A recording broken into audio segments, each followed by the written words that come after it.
Hello, ladies and gentlemen. Welcome to the Cup Series, and we're at North Wilkesboro Speedway for the Chris's Save the Speedway 200. 200 laps here at North Wilkesboro, and myself, my name's Sam Dyer, and I've got with me Logan Brakey. And Logan, it's going to be a lot of short track racing, but we're taking it back to 1987.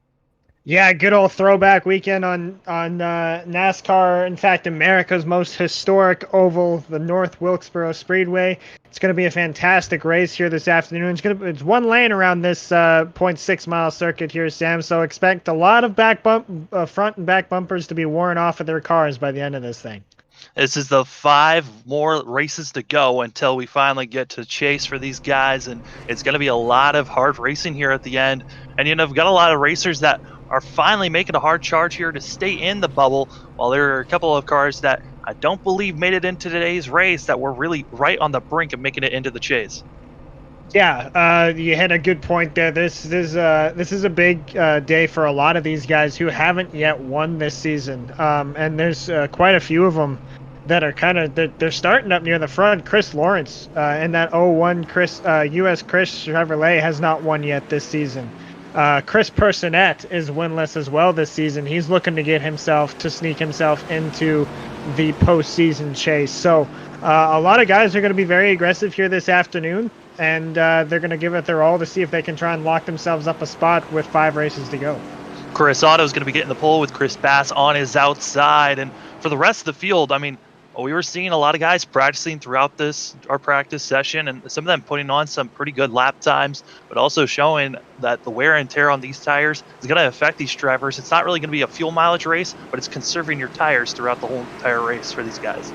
Yeah, this place is going to destroy tires here like no other track on the schedule, really, and it's going to be really tough, really demanding. Keep in mind, too, Sam, that this is it's fairly new to the iRacing service, only being released last month, I believe. So it's brand new to a lot of these guys. Very few races have been run on it in the A-class cars. So this is going to be an experience for everybody, and we'll see how this race plays out. For FRN, we've been able to watch trucks race here, but this is going to be our first time seeing the Cup cars racing here. But Chris Otto is going to be leading the pack. His pace car is off, and we are green for 200 laps here at the Chris's Saves the Speedway 200. The 01 was of Chris Lawrence was really slow off the line there, but he's got it going there. A little bit of a stack up from everybody else behind. A relatively small field here this afternoon here, Sam, and it might be for the best here around this small little speedway. We were looking back at Lawrence. He was getting a little bit shuffled all around, but Chris Otto is going to lead the first lap of the race. And all these guys, Chris Otto gets involved. That's Lawrence. I take that back. That wasn't Otto. That was Lawrence. And I think... Personette and Landy that were caught up in it as well. Early troubles for these drivers. Yeah, and I was actually just about to say that we could expect these guys to really just settle in here in these early laps, kind of find their groove and figure out how these cars are going to behave in traffic and just throughout the course of the run. But obviously that's just, I think, a little bit of inexperience on this track is all that was. Not expecting the car to be thrown up the racetrack like that as it did for the 01.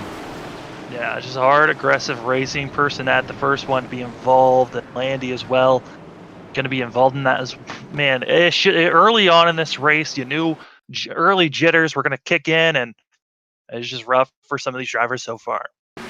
Turn 1 is tricky here, Sam, because it is a downhill drop into that banking, and that's why you saw it's very similar to what you see sometimes at Dover.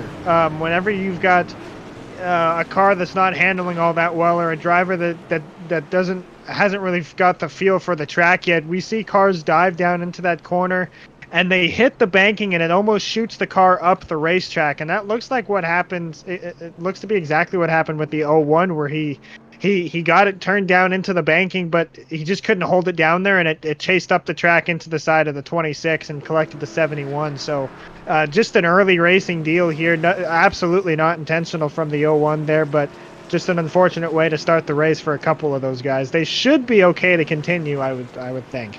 Well, there were 2 cars that came in the pits early, and that's going to be Chris Noblet and Christopher Papa, and both those drivers came in. Noblet able to take off. Papa still staying in the pits, repairing some damage on his machine. I don't remember seeing him taking any damage during that incident, But now Personette as well in the pits, but we're only 5 laps into this 200 lap race, and already caution number 1.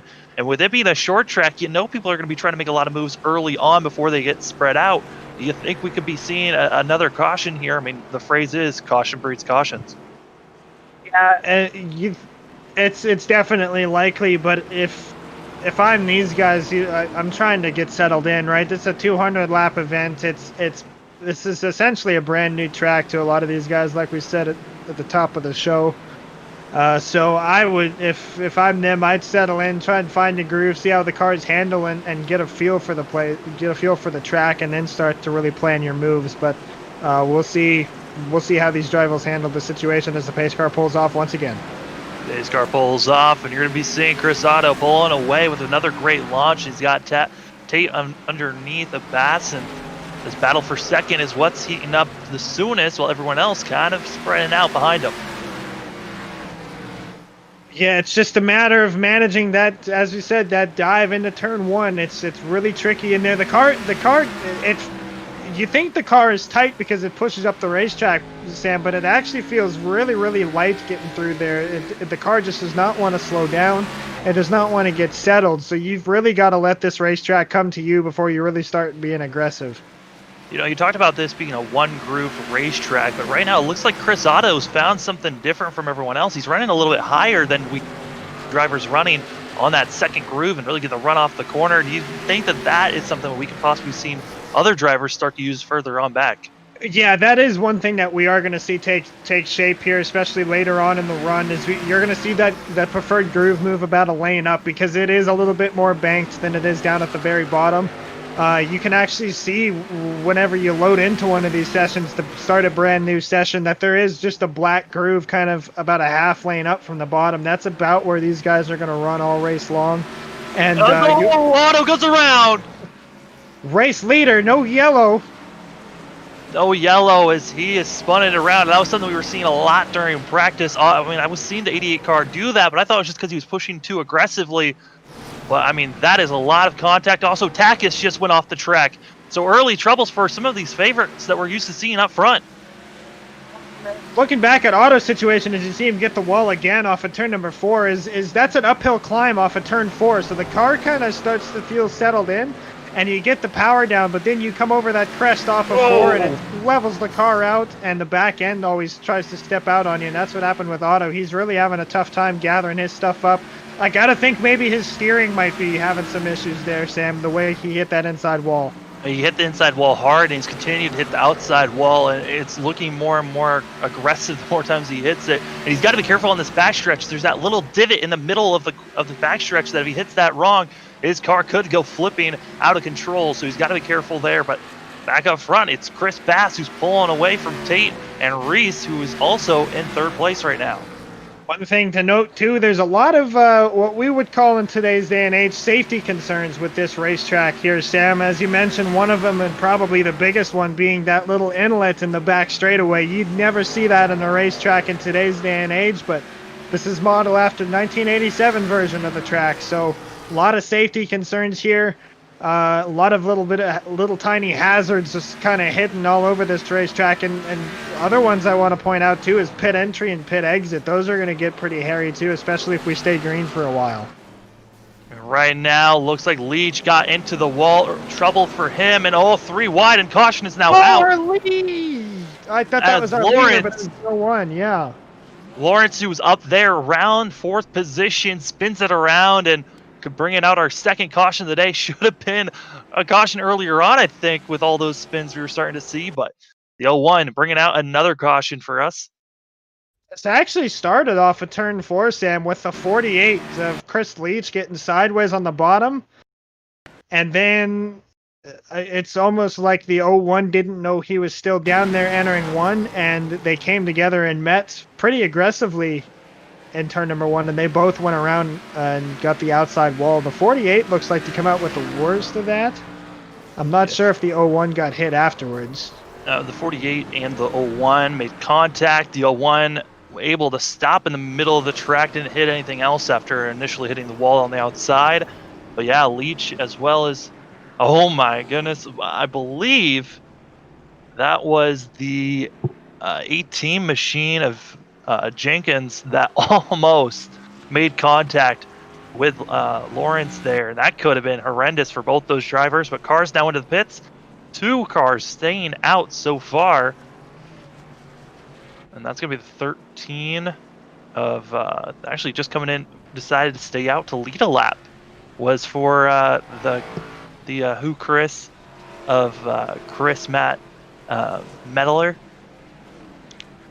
One thing I'd like to give a quick point on too here, Sam, is we take a look at our pit road. It is so different from what we run on now, and mainly it's the pit boxes. The size of these pit boxes are microscopic in comparison to the modern day Leviathans that these guys run on now.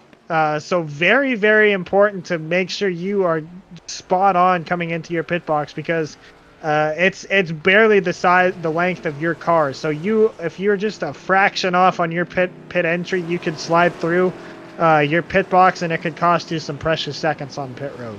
A couple more drivers deciding to come in, and they might have done the same thing you were talking about of sliding too far and missing their box. It's gonna be Tate, Personette, as well as Otto coming back in, and a couple of these drivers deciding to make a second stop. But up front, it's going to be Chris Bass as well as Reese. Corvo is going to be in third, with Hubka and Chris Jones in fifth. I want to give a quick shout out to Chris Jones. He's the one who's made a lot of these amazing schemes out here, switching out the original schemes for these Chris type of paint schemes and sponsorships. So thank you, Chris Jones, for the amazing work that he has done. He's rocking himself a retro car today. That 33 machine looking good. A lot of nice retro schemes out here today. You mentioned it, the 13 lining up on the outside of the 33, the Who Chris Chevrolet, an old throwback Bobby Labonte scheme behind them in the 18. Old Interstate, it looks like it's just regular Interstate batteries paint, Inter Chris batteries paint scheme. Very sharp indeed. And the Chris Cola 7 machine up ahead of them. But as the green flag waves, it's going to be Chris Bass pulling away from Christopher Reese, and these guys feeling confident as they're getting single file. But there's Takis on the inside. Takis did not get going, and that's going to be really something that all these drivers got to avoid, as that is an awkward place for him to be at. And you're seeing their Hornets nest back around 6th place and further, as they're about 2 wide, 3 wide action back here as their leaders are able to get away. Just had a little bit of a moment there, and it caused everybody to check up, and as you said, it's caused the Hornets nest back here around 15th position. A little bit of contact between the 33 and the 26. Takis now going to get himself sorted out and fall in line here, but a little bit of a wild restart there for a lot of our competitors. Able to finally get straight and get going, but man, that was a scary position for a lot of drivers out here. And up front, Bass able to pull away to about 1.3 seconds ahead of Chris Reese, and it's kind of concerning to see, as with Otto damaging this car out of this thing, it might be just Chris Bass's grace to lose at this point. Yeah, it seems like the best place to be on the racetrack right now is at the helm, but as we saw earlier with Chris Otto, no place is safe, because you can lose the back end of that car and find yourself in quite the predicament. Chris Bass managing his pace pretty well here so far. Right now, Christopher Tate trying to make the pass here on Chris Personette, and able to get it done as he gets a little loose there off of 2, able to save it up, and now he's got his eyesight on the 13 machine in front of him. Mettler, not too many starts under his belt in this series, Sam, so it's a new face that we're seeing out here as he's under pressure now from the 25 machine of Christopher Tate. He's going to go by him for the 6th position. Oh, he's going to lose it. A big save from Tate, though. Thought for sure that race car was wrecked. A heck of a save off of 4 for Chris Tate in that 25 machine. That was an amazing save on his part, but man, all that time that he had just gained, it's all been thrown away, and now he's back here where he was just running before, only about 10 laps ago. Now he's got to really take a deep breath and get going, getting back in that rhythm, and try not to lose his car once again coming off the corner. It's so tough to pass at tracks like this where the cars are given a high amount of torque and have that small splitter on there. So when you're trying to pass somebody off the corner, you obviously want to get back to the throttle before them and get yourself the run off the corner. But sometimes when you do that, as we saw with the 25, the back end just snaps around on you. Thankfully, he made a good save there, and he's looking to be challenging now the 26 for the 6th position here. Able to go side by side, and now thinking about making the pass here. Able to make it done on Meddler, and now Tate's got to make a pass here on Personette. We'll see if he's able to get it done. Not able to there, but we know he's a faster car. He's made the pass already. And it's just he's got to keep those wheels under him and not sliding it. Compared to sliding, the tire wear is something these drivers have to be aware of and conserve on. With that major slide we saw with the 25 a couple laps ago, how much does that affect those tires? Well, it's just like real life, Sam. Anytime you have a big slide like that, obviously it's going to do a number on your tire wear and your overall performance. But the best thing to do after that is kind of just back your pace up a little bit, let the heat get settled down inside the tires, and let the grip come back into the car before you really start pushing again. As you see Tate and locked in a battle there with Chris Personette at 26 machine, just ahead of him. Chris Hubka in that 4th spot. They're reeling him in as well. Yeah, Hubka starting to drift back, and there's kind of these big gaps that we're starting to see from the drivers, but our leader, we're going to take a quick jump up to him. It looks like he is in the middle of just getting by all of this traffic that's been around him. He's finally caught up to all the lap traffic. Of course, has been having issues throughout the day. He's got Noblet behind him and Otto up high, and Otto gets into the wall once again. Yeah, you can see that knock that Otto took at the beginning of the race there is just, it's done a number on that 88 Chevrolet, and it's very evident now. Chris Bass, so smooth sailing there, not a scratch on that machine so far. And he's got quite a few lap cars between him and Christopher Reese in that 62 machine, who's running 2nd right now. You know, Reese just got to Otto, and he's got 3 lap cars between himself and the leader, and that's about a 2.5 second gap between himself and the leader of Bass, and that's not even counting all that time he's going to lose once trying to get by all these lap cars. But I mean, that is right now is putting only 11 cars right now on the lead lap. We started out with 16. One of the drivers, Christopher Papa, had to disconnect from the race, no longer racing, so we got 15 cars still left on track. Yeah, tough break for Christopher Papa. He was inside the playoff cutoff line in the 12th position, so a good day was needed to be had by him. Unfortunately, that's not going to be the case, so he'll have to come back stronger next week to give himself a fighting chance at making this postseason. Looking at cars, making some big moves. I mean, Tate's already gotten up to 3rd place, and following suit's going to be Personette, who's now up to 4th place, getting even by Christopher Corvo. And I got to be questioning some of these guys that, I'm kind of surprised to see Papa disconnecting as quick as he did. He only ran about 3 laps before disconnecting from this thing after being, might have been involved in that first accident.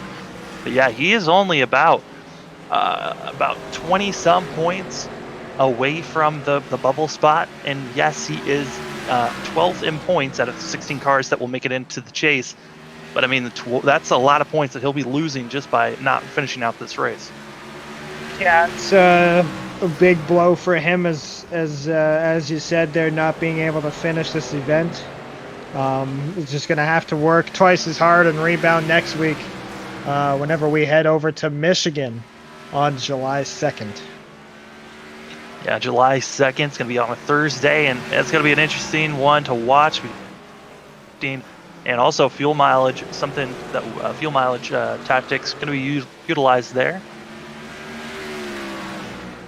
Good battle on track for a while there from 9th on back to 11th. It has died down now, but Chris Leach, Chris Jenkins, and Chris Lawrence were all fighting tooth and nail for a top 10 spot. Battles dwindled down for the time being, but it looks like it might be rejuvenated here with Chris Jenkins chasing down Chris Leach for the 9th spot. Yeah, these guys are both trying to get by. All these cars just got by Otto, who still is struggling on that outside lane. I thought he would be able to make it utilized, but like we said, after that first spin out, the accident that he had, that 88 machine no longer running as fast as he once was. One of the fastest cars during practice got the pole. Just during the race, it kind of fell through.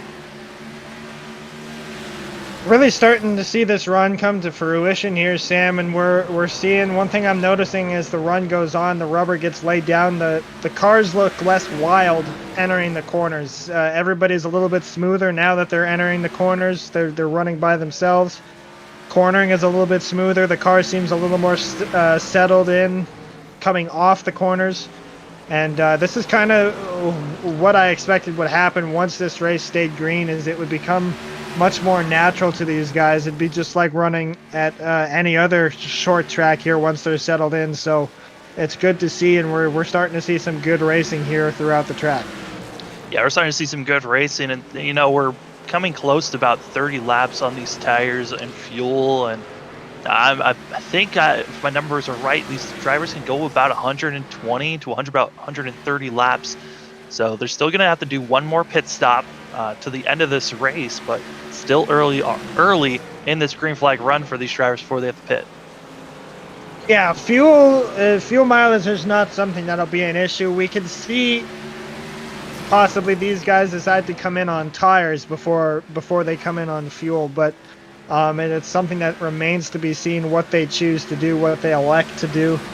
If it's me, I'm probably gonna just honestly preserve my tires long enough to where I can come in on fuel, make this a one-stop event, push it to about maybe lap 100, maybe lap 105, 110 at this point. We've had obviously a couple cautions where they can come in and top off, working lap 50 right now, so plenty of time left to preserve the tires and make that work. Yeah, I mean, these tires have already dropped off quite a like almost a second or more since since their best lap time, I should say, since they've ran that. So it's kind of interesting to see how much the tire wear has already dropped off just in the first 30 laps or so. Just something to keep behind, some information to keep for later on in the race if we ever have a later caution that comes out. Yeah, I'm looking at our leader's lap times right now. His fastest lap came on lap 74. It was an 18.5.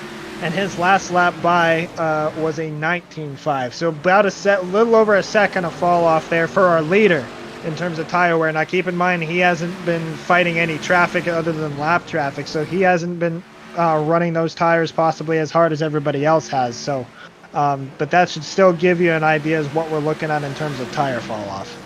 Yeah, that fastest lap, it's still crazy to think how fast these drivers are running around this course.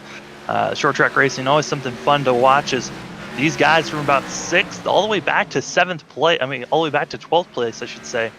They're all within about 2 seconds to 2 seconds. So some close racing for these guys in the middle of the pack. Seeing Chris Otto dumping down onto pit road. Not sure if that's damage related or if maybe he's trying to play a little bit of strategy card there. I would imagine that's because of damage and him just having to say, I need to come in and fix that up. Might as well get some fresh rubber as well. I mean, he's been smacking the wall during this whole entire green flag run, so I'd imagine there's a lot of damage to fix up. And I don't even know if he really got all the damage that they needed to get fixed during that first couple of cautions. Yeah, it looks like he's pretty stationary on pit road there now, so an unfortunate day for Chris Otto, but you know, he's sitting, well, he's only 13th inside the playoff points, so this was a day that he needed to capitalize on, and unfortunately not going to go his way. Our Talladega winner not looking like he's going to be able to finish out this race in the position that he wanted to finish it in. But the battle for 5th starting to heat up, and as I say that, Mettler is going to have some issues. Looks like he got a little bit loose, going to be dropping it down low, but able to get that momentum back up. It's just coming off the corner is where he's losing all that speed. Yeah, it's a very tight battle here for 5th. You've got 5th on back to, I believe that's 10th position. You got 5 cars all somewhat fighting for position, all right here in a little bit of a group. So this is obviously our most exciting battle on track right now for the time being. So the 5 machine of Hufka is going to get stuck on the high side and might be losing more positions than he initially thought he was going to lose. I mean, it was just 1 pit, now 2, and now he's still got the 18 of Jenkins still right on his back corner panel. But Jenkins now has a car on his outside. It's around the time too where we start to see the guys that maybe push the tires a little too hard early in the run really start to get eaten up by the guys that saved it better, and I think we're seeing a few guys that are falling victim to that. Chris Hubka was being one of them, although he looks like to be falling in and holding his own now for the time being. But the 18 as well of Chris Jenkins, you see him running that inside off the corner almost as if to give a lane to the guys to go around him on the outside, but perhaps just trying to settle in as well. A really mixed group of cars here in terms of tires. You're seeing Leach now trying to get under the 5 machine, and they're so close to one another, almost just using each other to try to get around the...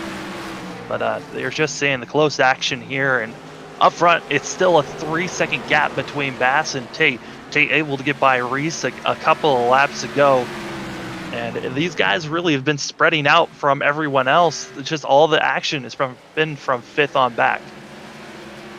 A little bit of shade taking over the circuit now, so these guys might be able to find a little bit extra grip and increase their speed just a little bit. Might help them, especially in this big cluster of cars back here. Allow for some better drive off, but it seems to be spreading out just a little bit. Good battle going on for 5th, though, right now, as you said, between Mettler and Jones, the 33 and the 13. And there goes Chris Jones on the inside, able to make that pass cleanly, and now he's got himself almost a 4-second gap between himself and 4th place of Chris Personette. But once again, you got to drift back 6th place. The 13 car is not safe. He's still got a gaggle of cars behind him that are all tailed end. Yeah, still got to watch that mirror and run a little bit of a defensive line. Battle for about 7th on back to 9th. Excuse me, to 10th is still going pretty strong. These guys are a little bit closer together. Lawrence working on the 18 of Jenkins and Leach working on the 5 of Hubka. Just looking at the last lap compared to what our leaders are running, I am giving a ton of credit to Christopher Tate because he's been saving those tires and he is catching our leader quick. As that last lap, he ran a 19.8. The lap before that, he ran a 19.9. As our leader was running almost in the 20s, and now he's just running a little bit under 20 seconds. So Chris Tate is gaining quick on our leader. Now has a little bit of traffic he had to get by, losing some time because of that. But when he's got clean air, he is running down that 97 of Chris Bass. Yeah, he had a little bit of a moment getting into turn 1 last lap. He got into a little bit of a slide under braking there, trying to get underneath the 46 of Chris Takis. But as you said, Tate is a man on the mission right now and currently the fastest race car on the racetrack at the time being. But he's still got a little ways to go there if he wants to reel in and catch Chris Bass. You know, seeing Tate, he's being challenged by the idiot of Otto, and Otto has those fresher tires. He actually was able to repair his car, get back out there. He had about 3.5 minutes of repairs, got it done, got that idiot car out there. But with him challenging Tate, it's making Tate have to use up his tires that he was conserving and doing a pretty good job at. And now it's kind of being all thrown out the window. But yeah, you got to think that they are racing hard. But compared to racing hard, that battle for 8th place is between 3 drivers at the moment, all very close to one another. Yeah, that just hasn't really seemed to dwindle down. It seems like 3 cars have been able to break away, but the rest of them are still locked in a dogfight back there. And it's been entertaining to watch throughout this green flag run. Working lap 72, coming around to work lap 73 is Chris Bass, making some good time. 200 laps set, Sam, we thought was going to be a long event here this afternoon, but should we stay green, this could be a fairly quick race here this afternoon. Yeah, I mean, we're only a little bit less than 30 minutes into this race, and these drivers have been just cruising. We're coming close to halfway. It has been a joy to watch these guys once they settled out after all those caution spin-outs. They are racing hard, but also racing very clean. As it looks like the sun is finally coming back, that cloud cover is gone. The track's going to start slicking back up again here. Going to see some cars start to slide around. So you see Chris Hubka has fallen all the way back to 10th now. Currently the last car on the lead lap in danger of going a lap down to Chris Bass. And he was one of those guys that we were talking about too. Maybe didn't do such a good job of hanging on to those tires as everybody else did, and got eaten up by that group of cars. As you can see him really, it almost looks like he's off the pace. He's running so slow, but that's just because he's got no tires left on that 5 machine. And that's what makes me think, Sam, that we're going to see these guys come to pit road and bulk for tires before we see them come in for fuel. Yeah, other drivers that have been having some issues because their tire wear is going to be for the 7 as well, who's back in 12th of Chris Carvo, he's a lap down now, and that is something to watch out for, as our leader, Chris Bass, is right on the back bumper of that 5 machine. And, you know, that 5 machine was a part of that cluster of cars that were all together so close. Lap traffic is something that's going to be coming up here in the next couple of laps or so, and it's going to make things really interesting for our leader, because these guys are all still extremely close to one another. Yes, they've spread out just a little bit, but they're still they're right there for making a couple of passes. Yeah, and don't expect these guys to just roll over and let Chris Bass go by. You know, they're fighting to stay on the lead lap, so they'll fight pretty hard, I would imagine, to stay on that lead lap and really make Bass work to get around him. But you see Hubka is going to run a little bit higher here, so it looks like he's maybe going to be a little gentler to Bass and let him by with a little bit of ease. But I know if that were me out there, I would fight to stay on that lead lap, Sam, because you really don't want to go a lap down at any track, but definitely a speedway such as North Wilkesboro. Right now, though, if you go ahead of our leader in Hubka, you are seeing these cars. In the middle of all, that's the 88 with those fresher tires trying to get by all these guys, but they are still right on top of one another. And you know, once Bass gets up to them, it's going to be a melee to see who's going to get through here cleanly and who's going to lose time and drop back.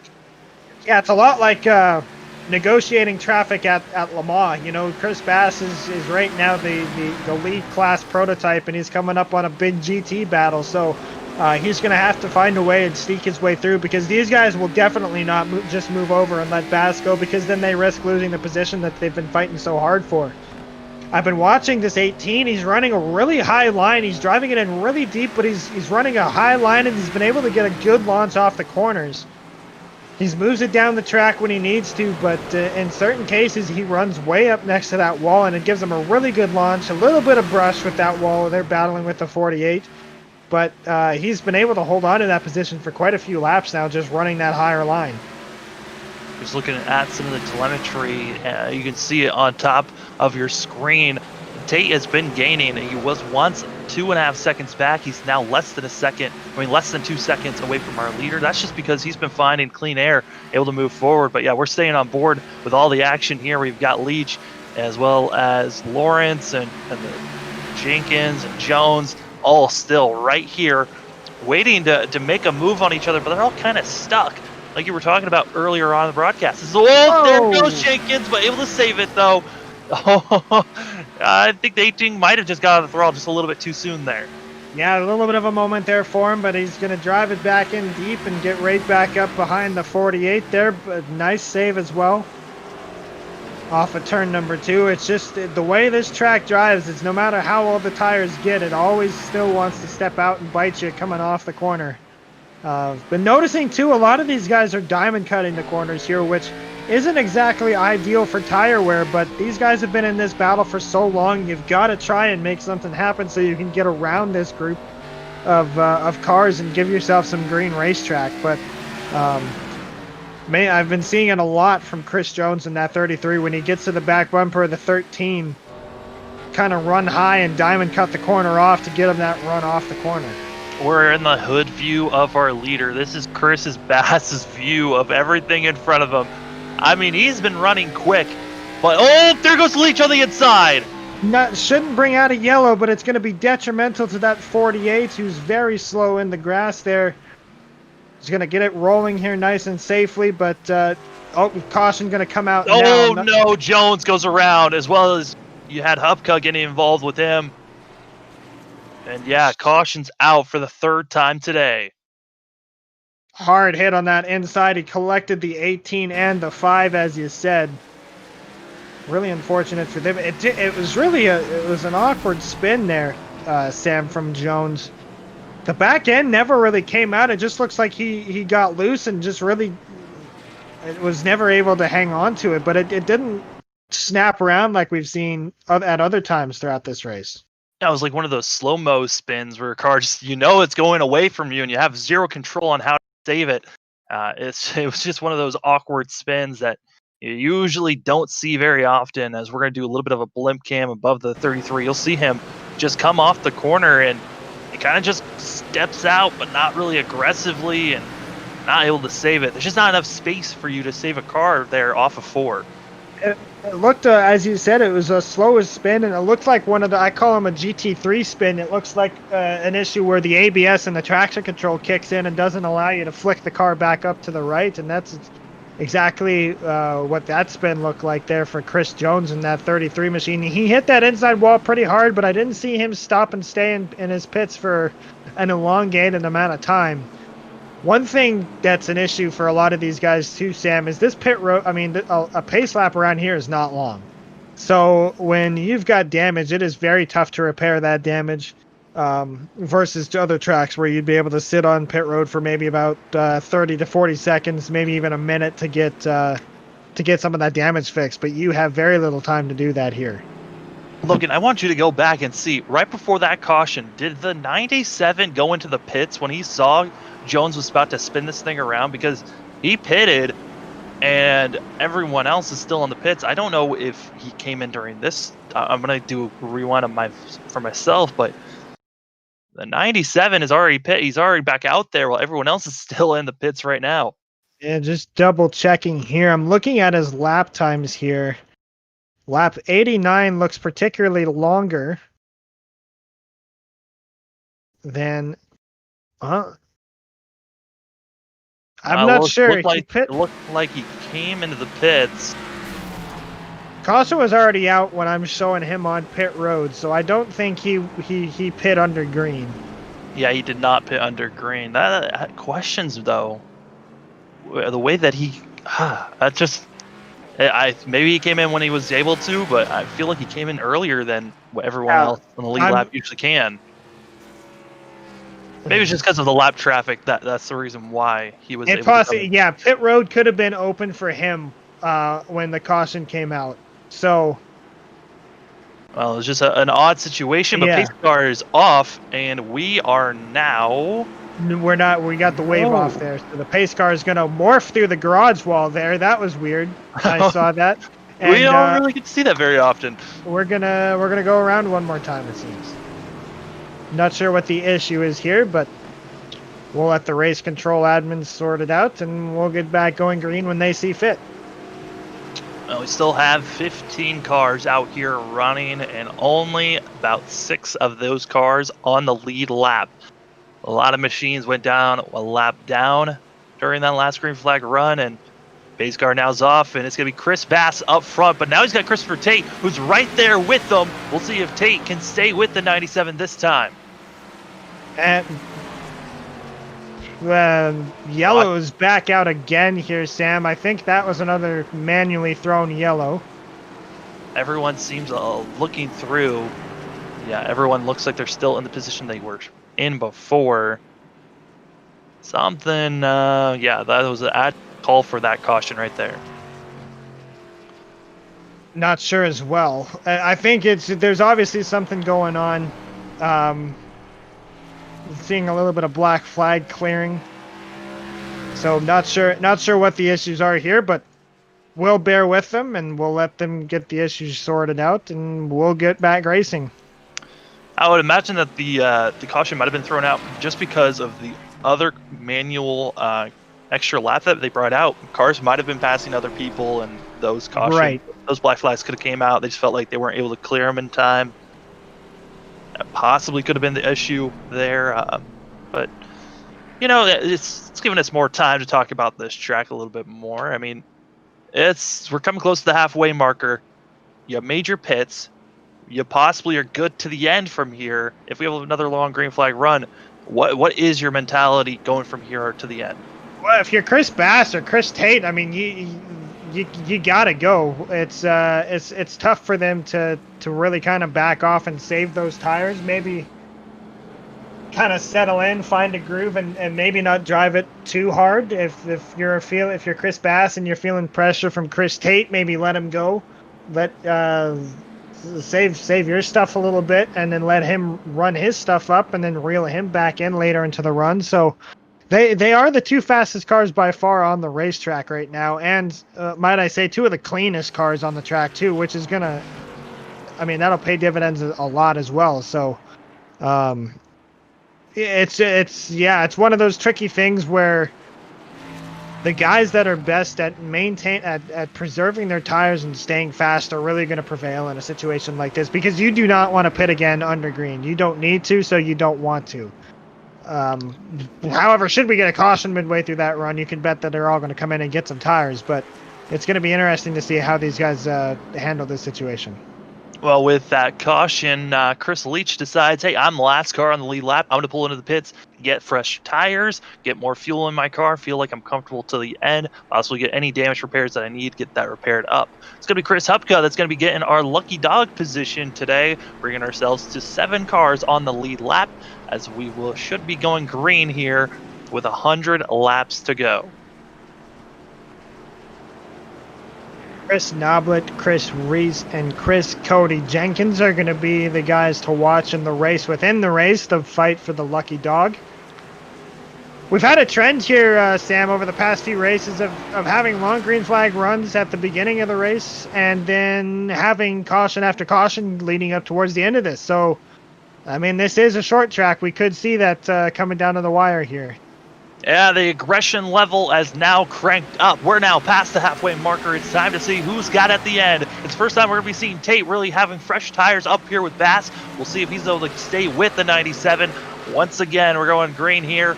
And now you got Bass pulling away, and he's feeling very comfortable going into 3. Yeah, we've seen Bass do really well on these short runs. He's able to launch that car into the corner and make it stick and roll the center real well. And we should see him drive away, I think, from Tate's at the start of this, but it'll all come down to the long run to see if maybe Tate can reel him back in. Yeah, I mean, on that last run, we were seeing that Tate had the car. He just had to get by so much lap traffic that it really put himself in a weird spot. But now he's running in second. He doesn't have to worry about getting by traffic. He can now just really conserve his tires and try to make that push there, but he has to stay at least close as the gap is already past the second. Big dogfight back here, starting with Chris Noblet. It looks like it's for the final top 10 spots. It's just a hornet's nest back there. Chris Noblet, Chris Corbeau, all of these guys. Actually, Chris Corbeau actually off the lead lap, so some of these guys not even on the lead lap fighting for this position, but the lucky dog battle is tight right now between Noblet and the 17 and Reese and the 62, and throw in the 18 in that mix as well. Yeah, the 18 car has got himself a Hupka, who's last car on the lead lap. And he is running all the way back there because he got a lucky dog position. But these cars all trying to figure out how to get up now to Chris Reese, who's that last car, 1 lap down. If a caution comes out, he'll get the lucky dog position unless we keep going green. And then we might be seeing Bass coming back and lapping all these cars again. But these guys all battling up, trying to get the best position they can. But Jones as well as Takis now battling against each other on track, but positioning-wise, they're both 2 and 3 laps down. Really a mixed bag of cars out there for the time being. One car I noticed as well I'd like to take a look at. Not sure if you're seeing it on your screen there, Sam, but have a look over at that 48 machine. Absolutely no back end on that machine and still running in the 6th position. Just a pretty incredible drive. Again, I'm not sure if that's just a client side issue what I see is different from what you're seeing, but it's impressive nonetheless. No, he had that back bumper gone, but the spoiler now is gone for me. He lost that on the last time he spun out, so that is an issue that he'll have to deal with. And with no spoiler, how much is that really affecting a car here at the short track? I know at any speedway it would be affecting the car majorly, but at a short track, maybe it's not hurting him as much. Certainly got to be wheeling that thing. I got to think, inside that car, I can't imagine that thing would be easy to drive on exit, but he seems to be managing it pretty well. They're running in 6th, and he's maintaining a good pace. And I guess he just got to play nice and easy with the throttle to make sure that back end stays in line. We're going to do a quick cockpit view just to see how much this 48 is wheeling it. And you're seeing he's got to crank that car so much coming into 3 and 4. And he's not even able to really have that car point completely straight just because of the way that this track is angled around. And it's one of those things you got to be careful of not turning it too far. But we got to bring all the action back up front as Tate, he was over a second behind, and I think Bass might have used up a lot of his stuff early on because that gap is dwindling away, and Tate's bringing with him Personette, who was part of that first caution during the day, but that damage might be gone because he is sticking with Tate. Yeah, and you can see he's running a little bit of different line that Christopher Tate is than Chris Bass. You see Bass is maintaining that lane up, and Tate does that as well, except he drops the car down a little bit lower on exit there, Sam, and it's giving him a good run off. But you see entry Bass is a little bit higher, sticks to the middle coming off the corner, and then Tate drops it down just a little bit to the inside coming off to give him that good launch. And slowly but surely it's allowing him to gain time on Bass. It's looking like Tate's winning through 1 and 2, but it's 3 and 4 where that 97 of Bass is really pulling away. But man, these guys up in the top 3 trying to keep it close. It's well within a second of one another. So at least the battle is close there. Everywhere else, though, it's kind of a cluster of cars all around that aren't really battling for position. They're just cars that are all clustered around, and we're kind of used to seeing that with the way these guys are running earlier on. Yeah, and you said that, you mentioned it, Chris Personette is running well, too, behind Tate. He's kind of just followed the leader and is going to be in position A whenever Tate catches Bass, but I just think Personette is running a little bit more of an abrasive line on his tires through 1 and 2 especially. You saw him right down there next to the grass, and he's much lower than Bass and Tate are, actually in every corner of the racetrack right now. You see him dipping all of his wheels below that dotted white line there when he can. So I feel like that's going to be a little bit more abrasive on his tires, but we'll see how it plays off for him here in the long run. Yeah, you're seeing it on screen. It's just 3 and 4. Personette is trying everything he can to get up front, but right now, that battle for the lead is now getting closer and closer as Tate is now within 5 tenths of our leader, and now even within 3 tenths now after diving it in just a little bit harder through 3 and 4. And you can see Bass shift his line down there a little bit lower now. He's been watching that mirror to see where Tate's faster. You saw he moved down to the bottom of the racetrack, kind of protect that runoff, and you saw Tate run a little bit high there to get that diamond. Gonna see what he does here now. These guys really, they've been watching each other since the start of the green this run, and you're starting to see Bass trying to figure out how can I start pulling away from the 25, because he once had an over a second gap after the first about 4 laps or so, and ever since then it has been dwindling away, almost like Tate has been saving those tires for this exact moment. It's not so much now for Bass is to get away from Tate. It's how do I block this guy's lane, and how do I slow his run down so that he can wear his tires up trying to get by me, so then I can get back away. Because Bass is now, he's driving defensively, which sometimes will save your tires a little bit, Sam. You're kind of backing off and you're watching the mirror more than you are out front trying to take the other guy's line away. So just trying to make your car as wide as you can to slow the guy down behind you. Tate's looking for every angle to try and get by him here. I'm just worried that these drivers, you got to be thinking ahead of them. As you're seeing it on screen, lap traffic ahead of our lead. The battle has been heating up. It has been getting closer and closer to a melting point where Tate's going to have to make a move here soon, but it might be lap traffic that enables him to make this pass, or it could be something that clogs him up. And we see that so many times at short tracks where lap traffic comes into play in any battle for a lead lap position, really. It's using those lap traffic cars as a pick. Give yourself an advantage. You see Bass get a really good run off of 2 that time. Much better than Tate did. So far, he's been able to maintain the gap, though. He's really just kind of feeling out Bass, kind of seeing where he's running, where he's getting better. You see Tate driving in really hard there. You might be wondering what happened to Personette. He's dropped back almost 2 seconds away from these guys. His tires have ran away from him. But right now, it's the battle for the lead as they are getting closer and closer to this lap traffic. The first car they're going to get to is going to be Chris Jones. Yeah, and remember, Sam, there's nothing that says that these lap cars have to move over for the leaders. It's obviously, of course, it's a sign of racing etiquette and respect, but they don't have to get out of the way of these lead lap cars, so we'll see what they do here.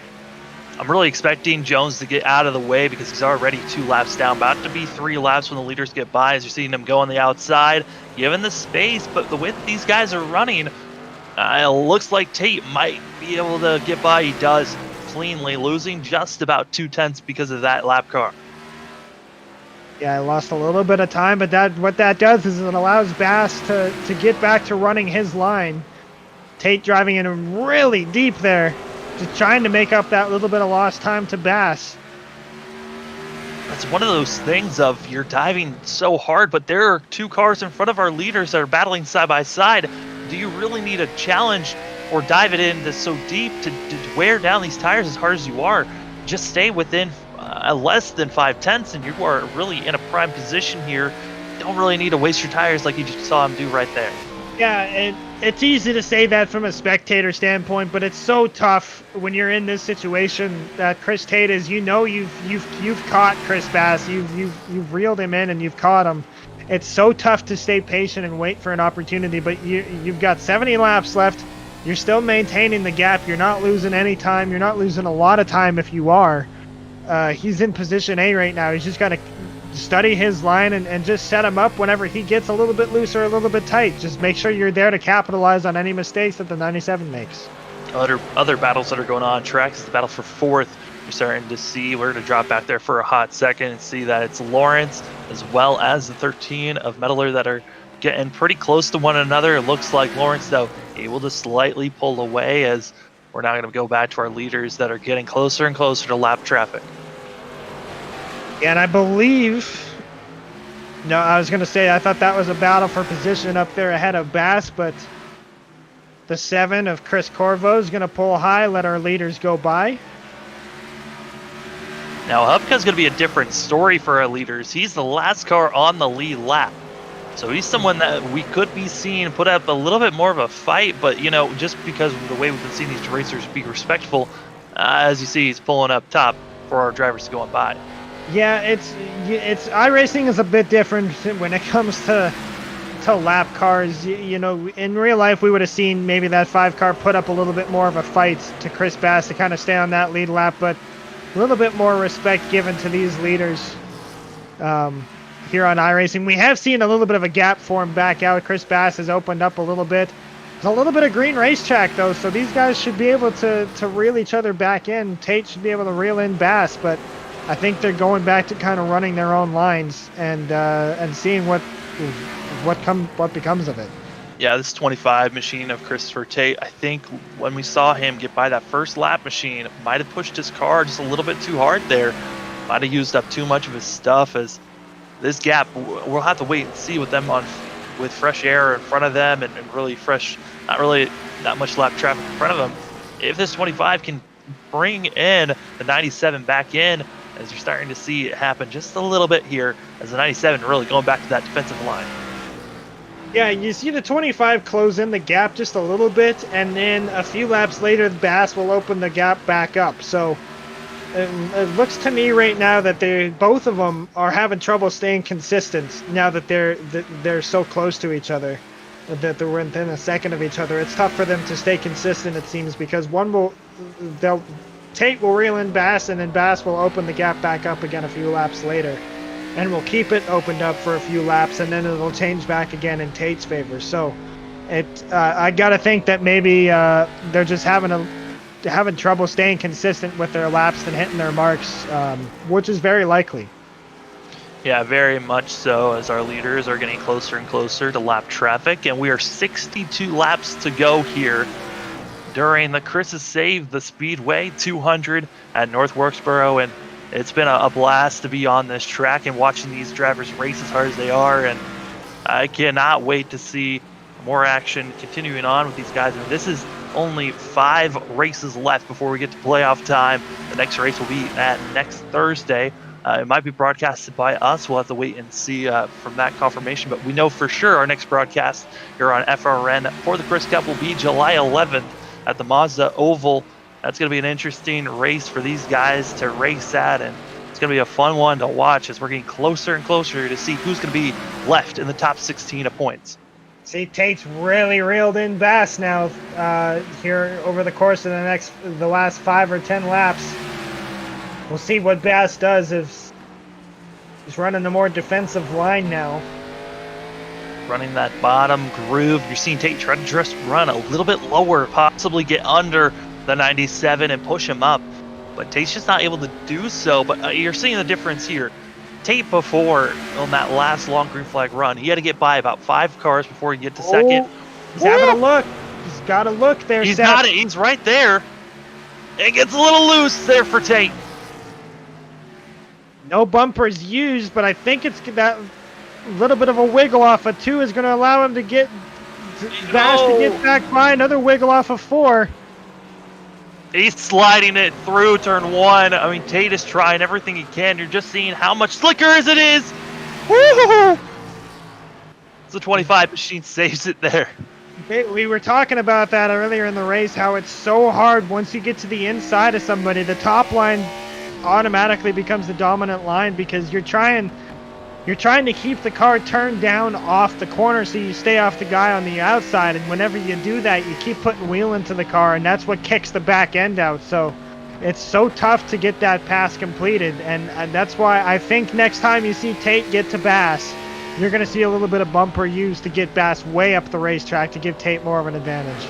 But there is more lap traffic, and they aren't as spread out as those last couple of groups have been. They are right on top of one another. This is going to be a lot harder for these guys.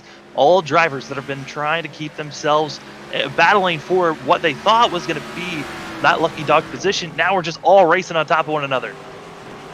Yeah, and that is a battle for position in there somewhere. But a big cluster of cars, as you said, this will slow down Bass a little bit, and Tate will be able to capitalize on it because they're so clustered up. And you're seeing side-by-side action as Tackett gets a little bit loose in front of Bass. It's going to make him whoa up, and here comes Tate on the inside once again, and Tackett is kind of slowing up Bass, and here comes Tate on the inside. Yeah, that's exactly what Tate needed, but Bass stuck there with him. Oh, Bass goes a little bit higher than usual, but Tate's still right there. The lap traffic's still an issue. 3 cars in front of these guys. That could allow Bass to use a pick and possibly get back up into the lead, but Tate able to finally get up front, and now he's got to run the defensive line. Yeah, good, well executed there from Tate. He used that situation to his advantage. Bass went a little bit high, and but this isn't over yet because Bass is right back there now. If Tate doesn't get away, he's still got to get through this group of lap cars. So Bass is going to try and learn from that mistake and do the same thing to Tate that Tate did to him. As our leaders trying to get by Noblet staying on the outside, giving some space for our drivers, but Tate had to whoa up just a little bit there, got a little loose. Felt the car getting loose as he gets loose again off the corner. He's really fighting that handling off the corner is Christopher Tate, and it again that opened up the door for Bass. You see him wiggle again off of 2. Bass, I just think, has the exits figured out a little bit better than Tate does. We haven't seen Bass slide as much as Tate has. I mean, you got to wonder, with all these times that we've been seeing that 25 get wiggle or get loose, slide a little bit, that's just putting more and more wear and tear on those tires compared to what we've been seeing Bass deal with. Do you think that is something we'll have to worry about later on in this run? Could be, yeah, but we're inside 50 laps to go, and I think tire wear is the least of these guys' worries now. They've got what they've got to the end of this thing unless there's a yellow, so you got to work with what you get, and if you slide the tires, so be it. See Tate doing it again a little bit off of 2 there. It's going to be Christopher Tate, your leader right now. It's been Bass all race long, but finally got passed by someone else, and it's going to be Christopher Tate with the help of some lap traffic that enabled him to make this pass, and now holding off. But can he hold off Bass? That's the real question. It's lap traffic's been helping these guys stay close, but once they get some free space around each other, will the 25 pull away or will the 97 stay close? They are still racing hard with one more lap traffic car to get by. That is Chris Leach in front of them, the 48 machine that will make it to where only once they get by him. Oh! Big slide from Bass. I was just about to say there's such a difference in these two drivers' lines that Bass was running so much higher than Tate is. and he's going to continue to do so. He enters that corner about 3 lanes up from where Tate does, and it allows him to get that run off the corner, but Tate gets the drive into the corner with the line that he's running. You see the 48 of Chris Leach is not, I mean, he's moving out of the way, but he's not giving the spot to Tate. Well, he's running the kind of the lane that Bass likes to run, as you're seeing Leach dive it in, and oh my goodness, I'm kind of surprised to see how aggressive he's running, but that is for staying on the lead lap. That's why you're seeing Leach challenging so hard, and it's completely different from what we saw Hupka do, who was putting a lap down earlier. Now that he's gone a lap down, you got to think he's going to let Bass go. He definitely gave him the lane. He's going to give him the line, but Bass is going to fight that bottom. This is really what Tate wants to see. Yeah, this is what Tate wants to see. Bass having trouble with that 48, that lap traffic. Oh, really close there. Almost a little bit of argy-bargy between the 97 and the 48, but Bass is, you got to think a little bit of frustration's kicking in. With Chris Leach, finally gets by. He's going to have some work to do to get caught back up to the 25 now. Yeah, a lot of work to be done. I mean, it is 0.8 difference at the moment between the 25 and the 97. More lap traffic in front of the 25 machine, but what the struggle there was the fact that Leach was kind of running half of the line that Bass was running on entry. So that was what was the issue there. And so Bass wasn't able to get that exit off that he once was getting because he couldn't run the entry level that he was doing earlier on. Yeah, but now that you've got a little bit of cleaner, you got a little bit of cleaner racetrack, at least for Chris Bass for now. He can get settled back in and get back to the line that he was running to try and catch Chris Tate. But the difference is here, Sam, is he hasn't been in this position yet, Chris Bass. So he's got to figure out where he's faster than Tate to be able to catch him. Looks like he's done that, though, as he's already closed in this gap. Yeah, he's able to get to Tate, but the issue is making the pass because both lines, like you said, they're completely different. But on exit, they're kind of similar in a way. That the way that they try to exit off the corner is that entry and middle that's a little different from one another. And each lap that these two complete, every little bit that the urgency factor kind of picks up. So you can bet that when Bass gets to Tate, he's not going to waste any time trying to get around him. And I so want to see the bumpers get used because that's perfect short track racing, but it seems like these guys would prefer to do it cleanly. As you're seeing lap traffic get out of the way for these guys, there's another lead lap car going down now. Left to 4 cars left on the lead lap. The next one that's go a lap down, if they catch him, is going to be the 01 of Christopher Lawrence, who's about 2 to possibly 3 seconds ahead of these guys. So that's him within the next 15 to 20 laps. But we've got 36 laps to go left in this race. I think we should be good as terms of green racetrack to the end of this thing, but I don't know. It seems like they're catching the lap traffic awfully quick, so I'm sure that they'll have another fight on their hands, but I would think that they're probably good for the next 20 laps or so. I mean, our leaders right now are running 19.9s compared to everyone else that's running 20.0s or 20 pluses on their lap times, and they're running about 0.3 faster than what Lawrence is running, and so I'm expecting them to catch up to that 01 pretty quick here. Yeah, and that's not what Tate wants to have happen, especially within the final 10 laps, because Bass is going to be all over that. You see Bass have a really good corner there, get to Tate. Tate didn't really get a good drive off, but Bass did. See if he can capitalize again. Had a really good turn 3 there, did Chris Bass. Close in on Tate once again. Loose. Oh, that 25 car still wiggling off of the exit, and that is what's hurting him the most. And we were seeing that earlier on, right before he made the pass, and possibly could be losing it here. If he wiggles again off of 4, he's going to be losing this lead here as Tate. If Bass looked like he tried to get to him and get the bumper, you got to, if you're Bass, you're seeing how loose that 25 car is. You got to be thinking, if I could get a bumper to him and just upset it just ever so slightly, he's going to have his hands full, because that 25 is all over the place right now. I mean, you guys have been all race long. The respect level all these racers have had for one another. They don't want to use the bumper wreck a guy. They just want to move him out of the way. But with how loose we've been seeing Tate, I think if you use a bumper, that 25's going around he is still getting loose around these corners. Yeah, the last thing you want to do is wreck a guy for the win, but it's never your intention, or at least most of the time it's never your intention whenever you're trying to put the bumper to somebody. As you said, you're just trying to get them up out of your way, but sometimes it's a little too much for the car to handle and they go for a slide. But that's going to have to be something that's got to be done here, as you see them putting down the 0-1 a lap down now. Only 3 cars left on the lead lap. 3 cars left on the lead lap, and I don't see them getting to Personette, as he is about 10 seconds ahead of these guys, running pretty similar times, only a couple of tenths off, with 30, now 29 laps to go. These racers are racing hard, and it's really a battle between our leaders and getting around lap traffic cleanly, as Tate once again wiggles around. That car is just the back bumper, is just wiggling almost every single time off of the exit of every corner.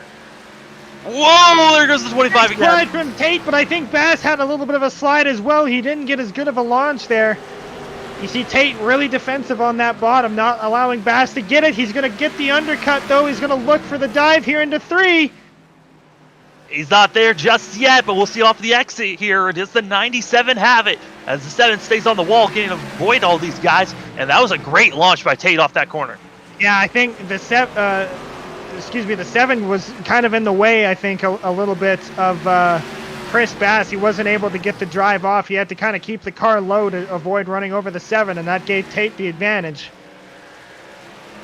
Starting to see is Takis behind our leader. I think Takis, he pit a couple of laps ago, so he's on fresher tires. He's going to be making these guys battle a little bit harder, using up their tires a little bit more. A couple of other cars have come to the pits, and that's going to be Reese as well as Takis and also Noblet. All have come to the pits. Now our leaders, they were catching up to guys. Now they got to worry about drivers behind them running down our leaders. Yeah, Takis kind of bullied his way by our leaders. They're big slide from Tate off for 2. He's got his hands full. This is another window of opportunity for Bass, trying to get the back bumper to him. Not able to use the bumper that time. We'll see off the exit. If Tate, once again, he's in one of those positions where he cannot get loose. Wiggle that car once, and here comes Bass on the inside. Will Bass be able to hold off? We saw him get a little bit loose here. Tate gets loose again, and that's going to cost him greatly. It's now they're side by side going into 3 and 4. Remember, Sam, Tate's got the advantage on that outside. He's going to be able to get the drive off. Little bit of a bump there from Bass. Hasn't completed the pass yet. Tate still got the advantage with the run off the corners. He just took it a little bit high that last time, and now he's going to give Bass the position here. They've got to challenge one another once again, but Bass back in the lead here with 23 laps to go. It isn't over yet, though. Tate is still right there. It's just a matter of Bass has had the better car right now. I think Tate's burned the tires off that thing. Bass is so much smoother through the corners here, Sam. That's the key thing. He's been smooth. His cars look stable. Tate's has been wiggling around off of every single corner, and you knew Bass was going to make the pass at some point. You just didn't know when, and now Tate's running extremely high. He's got to be careful not to get into the wall here, but his car looking like it is gone. This battle for the lead looks like it is completely over, but here comes some cars that took some, got some new tires, now running quicker than some of our leaders.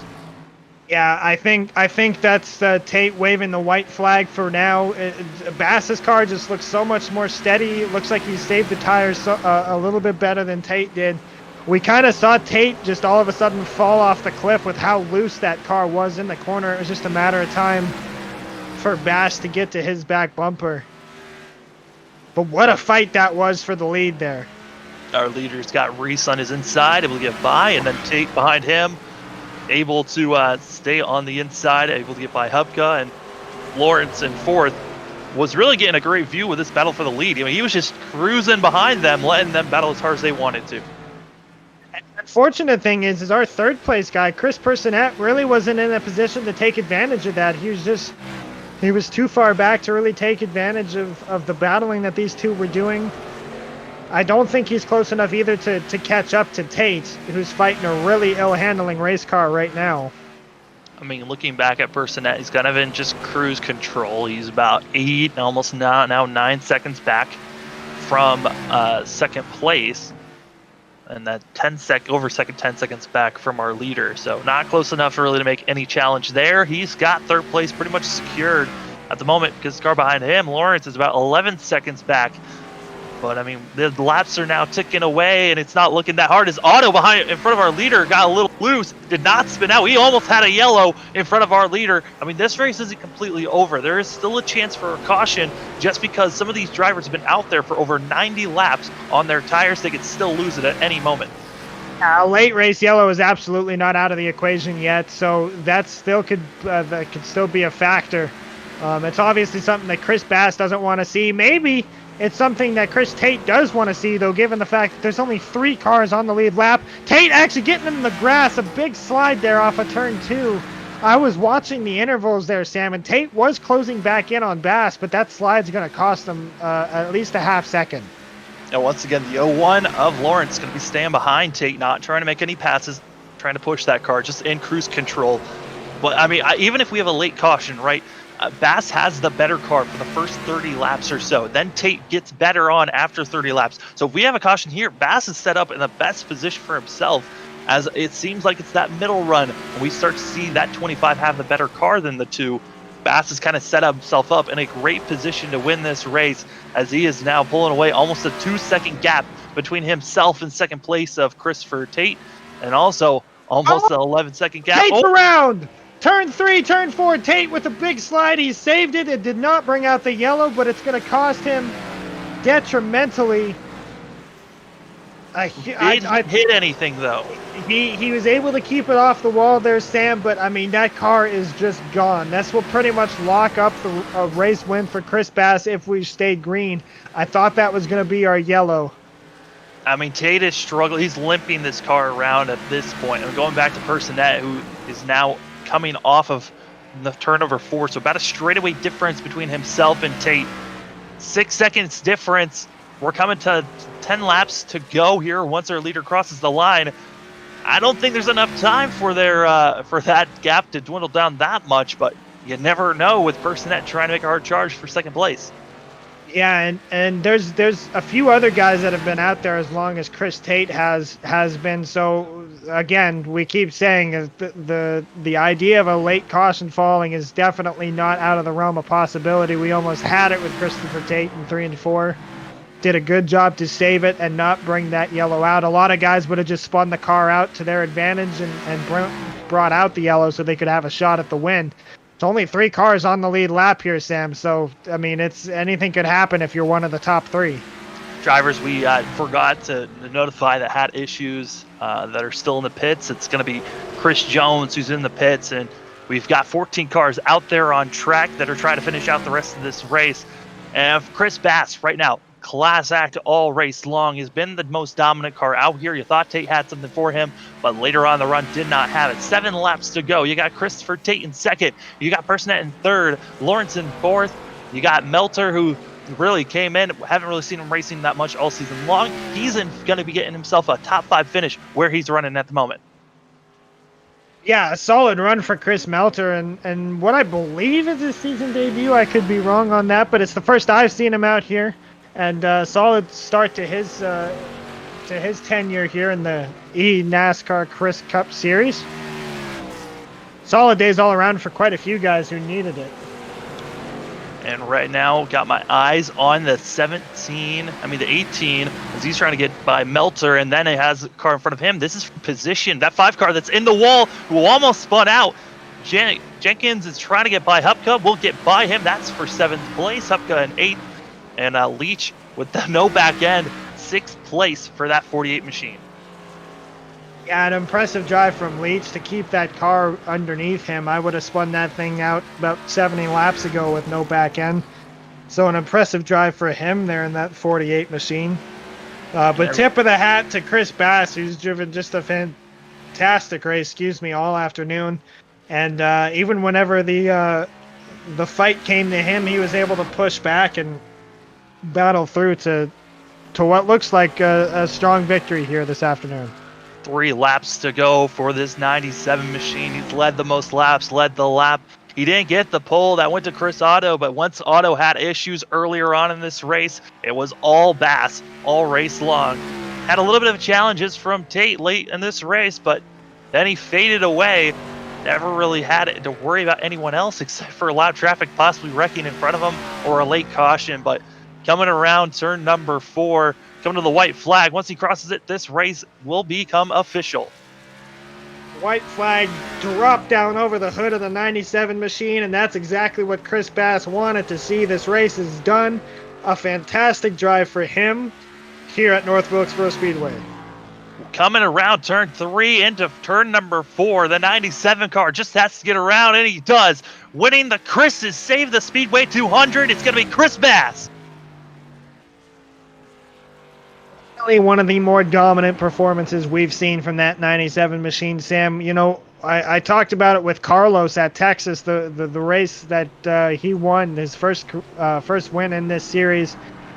He's been dominant all season long, and he just always seemed to find himself at the wrong place at the wrong time. Well, today he was dominant all race long, was able to keep himself in good position, had the fastest car on the track, and a very well-earned victory here for him this afternoon.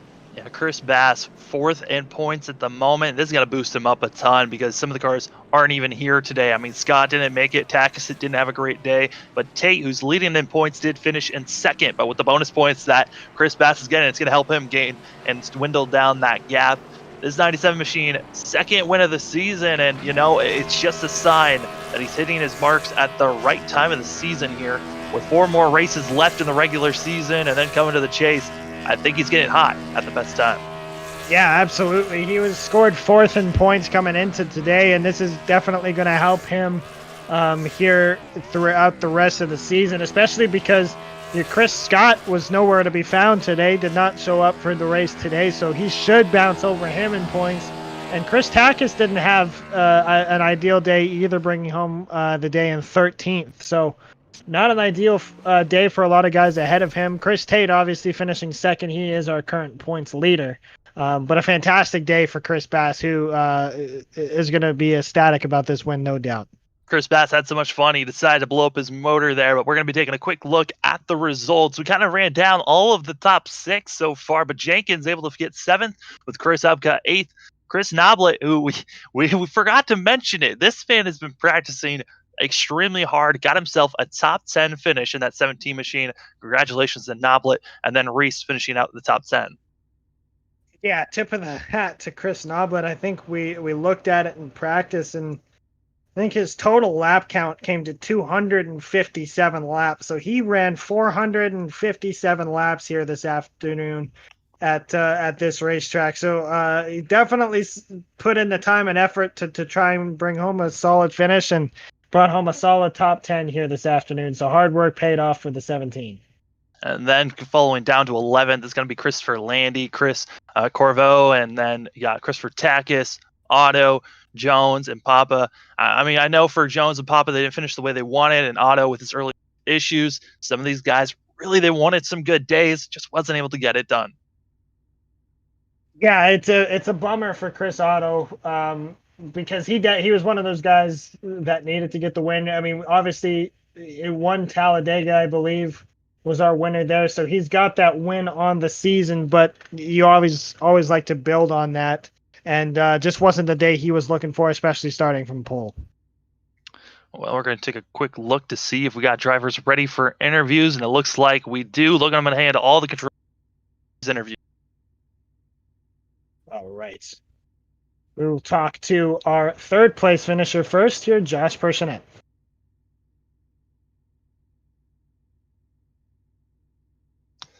Josh Personnette, we got you in the booth. You got us? Yes, sir. How's it going? Man, I mean, you looked like on that last restart that we had for the ran continued, you were able to stay with our leaders, and then it kind of looked like tires drifted away. Was there anything else you could have done to maybe stay with those guys? Man, I don't think so. I mean, Chris Bass and Tate are just so fast, man. I knew it was going to be a struggle to keep up with them. I was just trying to save tire. And after they broke away after the first 10 laps or so, I knew I didn't have a chance. I was actually hoping for something to happen to them so I could get a better finish. But hey, 3rd place is good. Yeah, I mean, you had a very eventful day. You started off with, the incident that you were a part of. Can you take us back in that moment? What was your mentality for the rest of this race from that moment on? Oh my God. When that happened, I was like, well, here we go again from last week. but I wasn't sure how much damage I had, so I was pretty much in damage control at that point. Tried to get it fixed up the best I could, and then I know I had decent speed here. Didn't know it was top 3 speed, so I figured I'd just try run it, see what I can get.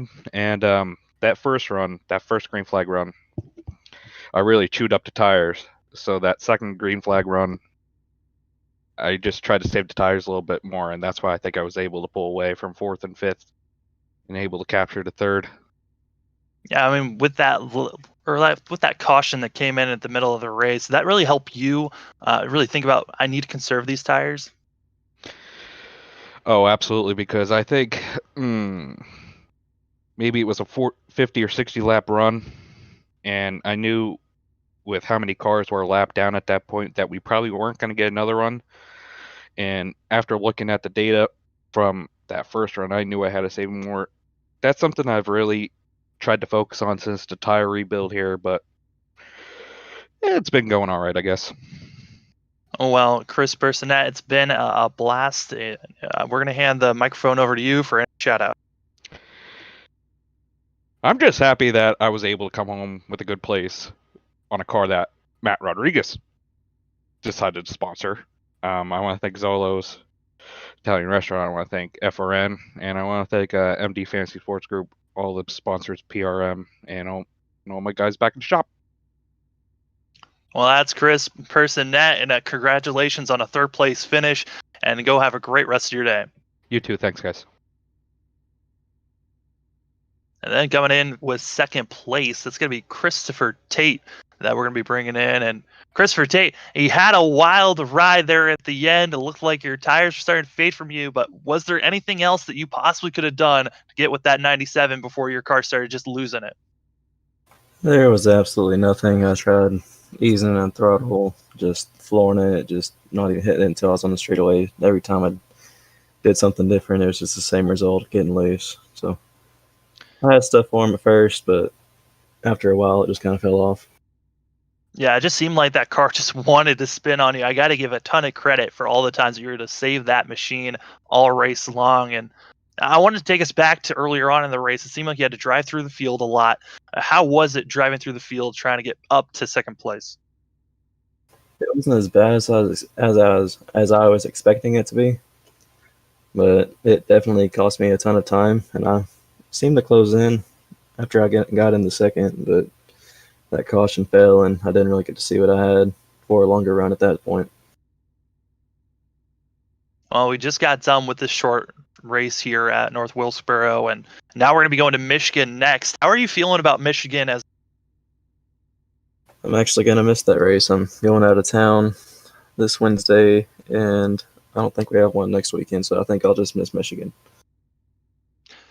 Yeah, I guess I mean, it doesn't help that you're going to be missing next week, but at least you're already in points leader, feeling good about that, and a great run here today, helping with the points lead once again. We're actually going to hand the microphone over to you, Christopher Tate, and any shout-outs that you've got. Yeah, Chris Jones for putting all this on. You guys for broadcasting it. Grit Motorsports for helping me out in the real world on my marketing side, and that about does it. Well, that's Christopher Tate in the 25 machine, getting 2nd place. Almost got the win here today, but overall, a great run for himself. Congratulations on the 2nd place run. Have a great rest of your day. All right, thank you. You guys too. Well, now we're going to bring in our winner, Chris Bass, in that 97 machine. Chris, it was a fantastic run on your part, dominating run, I would say, overall. How was that race for you? Chris Bass, do you got us in the booth? I don't know if he's got us. He's in here with us, but I don't know if he can hear us right now. Chris, you've got us?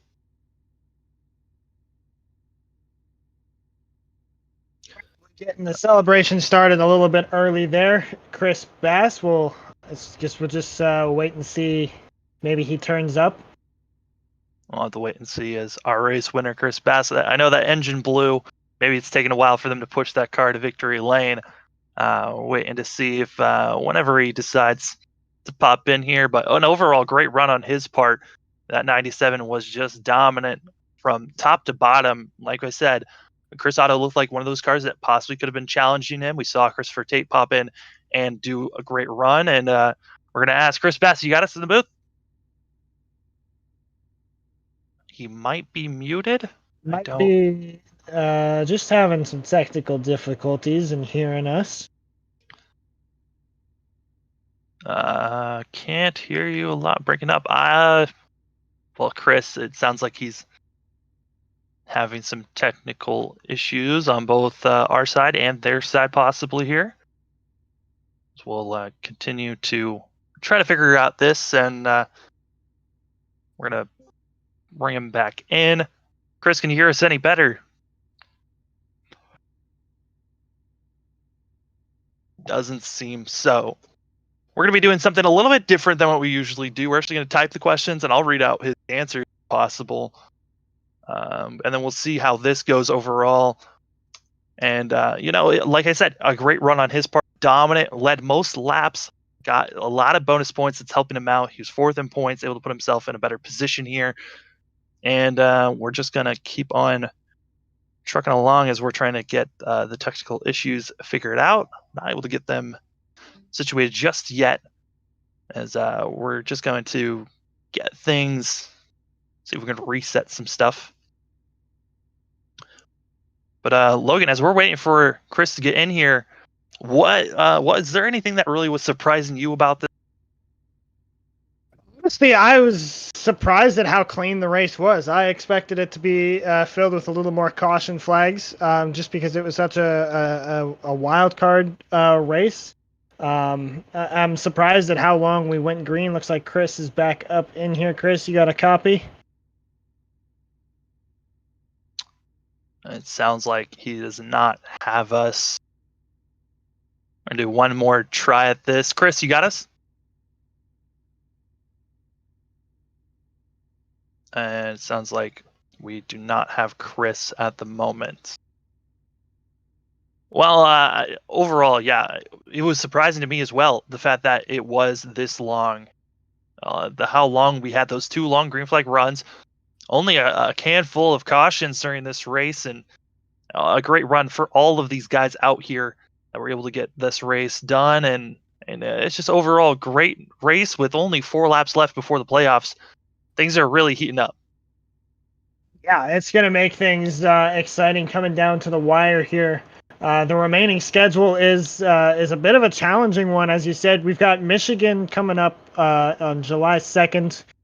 Still unknown as to whether or not FRN will be covering that race. But then the next 3 races will be covered by FRN, and they are a doozy. We've got the Monza Oval, which is I can't wait for. That'll be exciting. That's always a wild race there, and no matter what car you bring in there. Then we go to Atlanta and Darlington. So a bit of a grueling final stretch there, just in terms of car performance and taking care of tires. We stress that so much throughout the season, but it's going to become so imperative here in those final few races. So it's going to be a wild dash to the finish, to the postseason, and then ultimately the Chris for the Cup. Final 5 races of the entire season are going to be just as wild. And just it looks like he's able to hear us, just not able to get to us. But Chris, we looks like we're gonna have to come close to the end of a broadcast here. But we're gonna actually try one more time here with Chris Bass to see if we can try one more time. Chris, we're gonna try this one more time and see if we can get your voice in here. You got us? And it looks like he's still having some issues. And we might have to do a in-race report with Chris Bass during our next broadcast, possibly, to get his little thoughts on today's race. But yeah, overall, a great run. We're coming close to the end of the season, and it's gonna be a lot of drivers trying to get into the top 16. There's a lot of cars that really they need to start showing up to races if they want to get in, but we kind of are starting to see who's really in for the end of this race. But any final thoughts here from your part, Logan? Just real pleased with how that race went. It provided some exciting racing there, especially between Tate and Bass coming down to the final stretch. And looking forward to, as I said, our next scheduled broadcast being the Monza Oval there on July 11th. That should be a really interesting and entertaining event. So looking forward to that one coming up. Yeah, it was a great race today here at the Chris's Save the Speedway 200. This for myself, Sam Dyer, for Logan Breakey. Thank you for watching another presentation of the FRN Network. It's been a blast here today, and more action from the Chris Cup and more action from us actually later on today, actually starting in right now from FRN, from our YouTube channel, and possibly on Facebook as well. We've got the Soda Guys series. They're at Pocono for 80 laps. Go check us out for more racing action. But like I said, for myself, Sam Dyer, for Logan,